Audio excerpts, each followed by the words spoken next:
What's up, everybody? This is Romeo with Brother Man in Japan, and let's get into it. This is, I guess, considered my first video, official video. What we'll talk about, and we'll talk about many things. Right now, we'll just talk about Japan in general. Let's give you like kind of history lesson, or not a history lesson, but kind of give you a behind the scenes view of what you would never probably notice or see if you came just to visit. It will take years maybe to understand what's going on here in Japan and the way that the culture really runs. A little bit of background of myself, who I am again. I'm from Louisville, Kentucky, from Kentucky to Cali, Cali to Georgia, Georgia to Seattle. And in Seattle, I was a banker 5 years.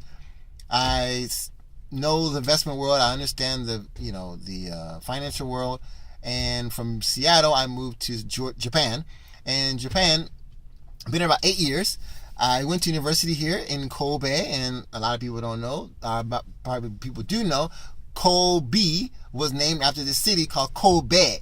Now they pronounce it different out here. His dad actually coaches a team out here in Tokyo.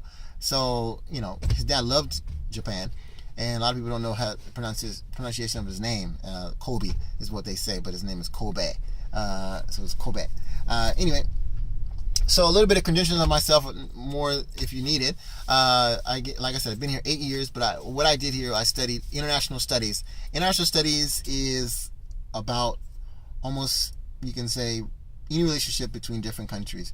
Relationship between Japan, China, Japan, and Korea, Japan, and America, America and Europe, America and Japan, America and Africa, Africa and Europe, the European relationship with Russia, Russia with China. I learned all about the international relationships and business. So I learned all of it. I had to learn it because that's what my degree was about, and I'm lucky about it. I'm lucky for learning it because it's quite interesting when you see what it takes or who or why things are not working the way it works. You can't blame everything on current presidencies. This thing has been a long time running. A lot of people don't know, and Japan and America has been relationship for after World War II, 1945. So a lot of things goes behind the scenes. A lot of things you won't even notice. So let's just talk about Japan in general. This show we'll talk about the particular show. We'll talk about the new generation, old generation. This might take a couple of videos. So the new generation towards the old generation.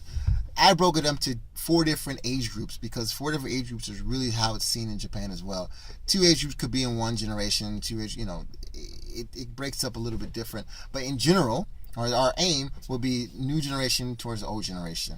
New generation, the way they see Japan is a lot different than the way the old generation does. And the way they see where Japan is going is different than the old generation. I'm looking down at my notes, so just to let you know. And like I said, the 4 different age groups. Let's talk about that. 4 different age groups will be from 65 to older, from 65 to 45, from 45 to 22, from 22 to child. And the child, in particular, or let's break it down to that. Let's say from child to, we'll start from child to 22 years old. Why did I say 22 years old? Or why is 22 the breaking point? Is because 22 is usually when a kid graduates from a university in Japan. School is very important, and you have to be really aware of that when you come here, because you'll notice a lot when you see it. You're like, where's all the kids at? Or you would kind of be confused on seeing a kid on the train at nighttime by themselves, and you were like, okay, why is this kid by themselves, and why do they have books? And I'm not talking about like a teenage kid. I'm talking about a kid, like a baby. You'll see an 11-year-old, a 10-year-old, or an 8-year-old riding the train at night. You be like, where are they coming from with their books at this time of night? You be really confused. Now, I went to school here, and it took me a while to figure out a lot of things that were happening. You have to actually be here and to live it and to see it. To just say, oh, okay, and then talk to a lot of older people too as well. And they give you more knowledge as well on what's going on, why they're doing it this way. Let me give you an idea of why from this age 22 is different from age group of higher or older. I remember the first time I met somebody here, and the guy says to me, "Oh, what do you do?" And like every man, we have to we usually ask another man, "What do you do?" Because it kind of identifies who you are. Who are you? Kind of in that sense, what are you doing here? What's your, not your status, but who are you in particular? So I can give a little bit, I can understand a little bit about you. When I said, "Oh, I'll go to university," he's like, okay, and kind of like brushed me off. I was like, "Hey, what's that about?" I thought, "Oh, you're gonna ask me one question, really? Who am I? What do I do?" And that's it. You don't want to know anything about anything else. Who am I? Where am I from? My history. Da, da. He's like, "It's okay." Kind of like that atmosphere. I was like, "Why is he doing that?" And I found out because when an older person talks to a person that's in school, they don't see them as really, their conversation is not gonna mesh well, because their conversation to them, the younger generation, or the person that's still in university, they have nothing strong to talk about. It's not important because they don't have real life yet, real life experience.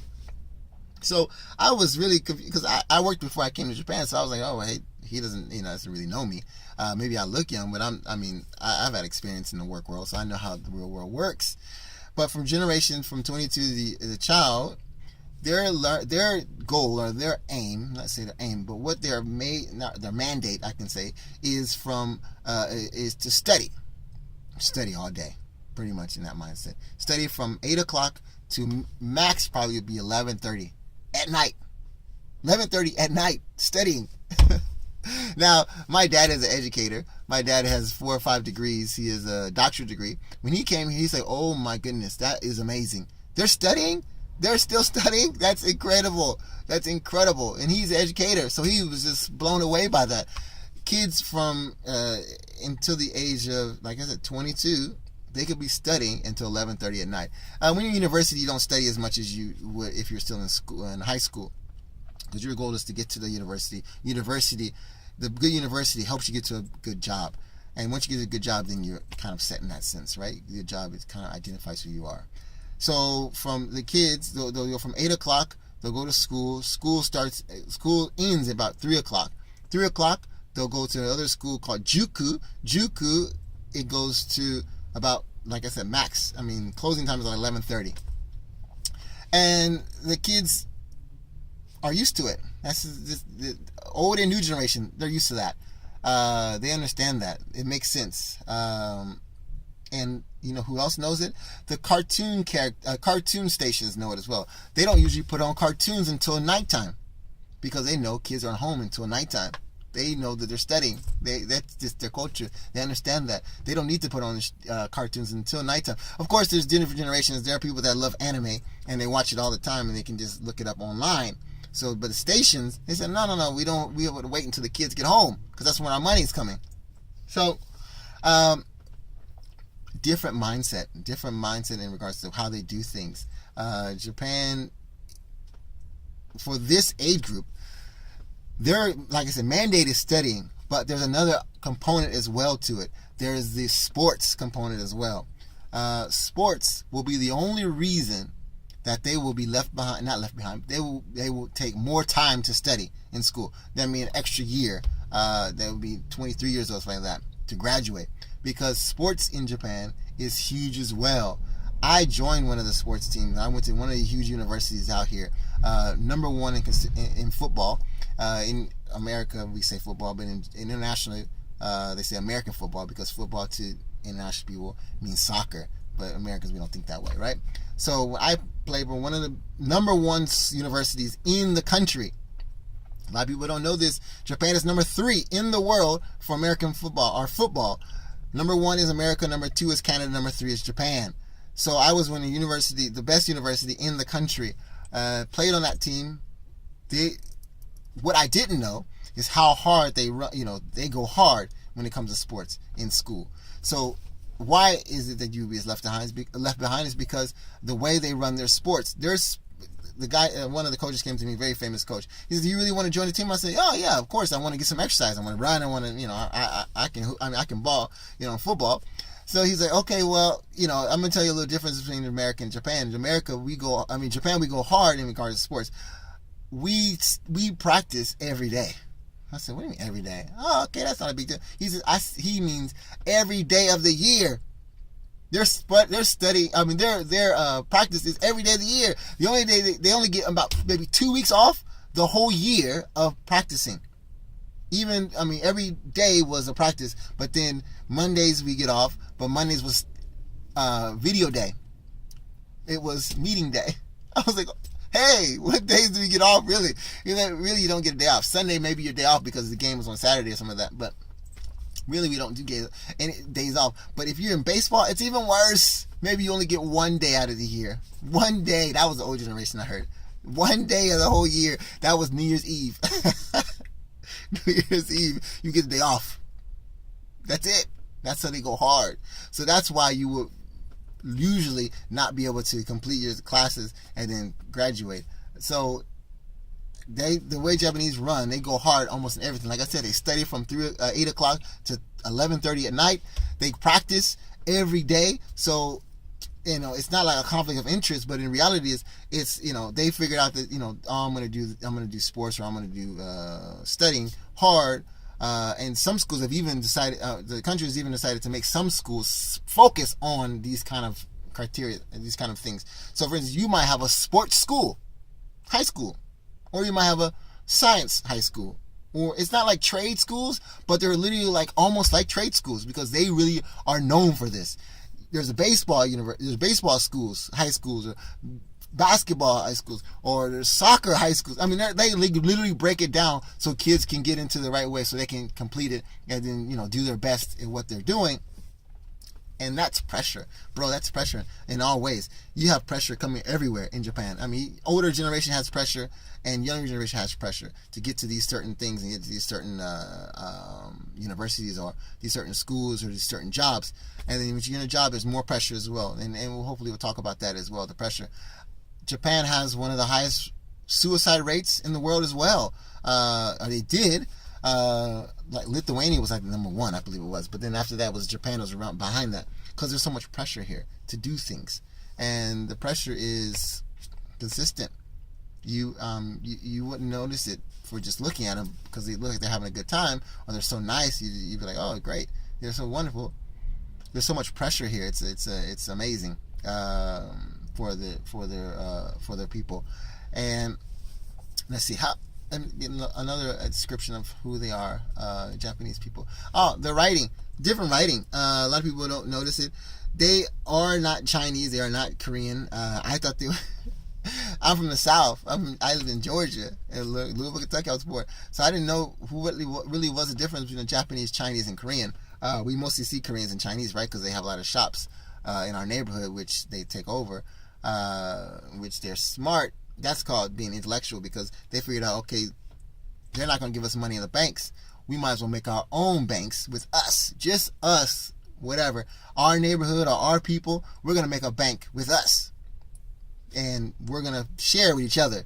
So if you want to open a company, we already put money in a collective pot out of us people. And then if you want to do a company, okay, we'll help you open a company and we'll help you make it grow. And then once your money comes back from it, we put it back into the pot, and then we'll help build another company, and then money just goes right back into the pot, and the pot gets bigger and bigger and bigger.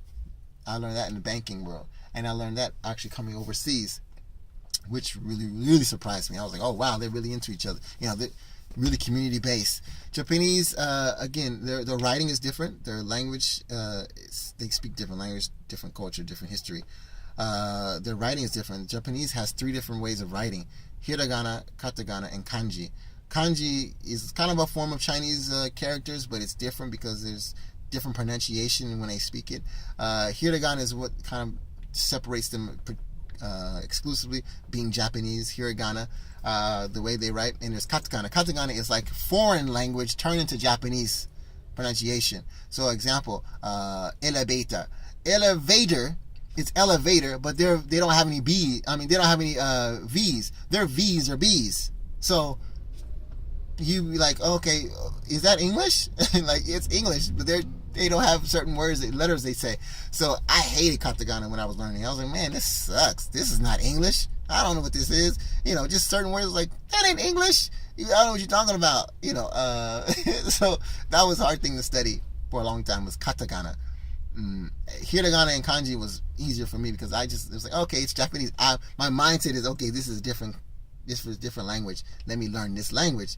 But when you got katakana trying to be English into Japanese, no, that was terrible. I hated that. But okay, we'll talk about certain things like that. We'll get on, we'll talk about this. We'll break it down even more. I don't want them to go too long, the videos, because you probably like, oh, okay, I don't, it's too much. But we'll give you out a description. I'll try to give you more description or behind the scenes things you won't even notice being here. Hopefully we'll do some reviews of restaurants and some places, areas to go if you come out here, places to hang out at. I used to be in the night scene. I know what's going on. So there's bars and there's clubs and there's places to go. In Osaka, I'm going to do particularly Osaka because Osaka is considered like the second biggest city in Japan, or it is the second biggest city in Japan. But then in the world, I mean, one of the most expensive cities too, after Tokyo, of course. So there's a lot of things to do here, a lot of things to have fun doing, and we'll do from there. So again, thanks for joining. Again, Brother Man in Japan. We'll start off from here. Thanks for watching.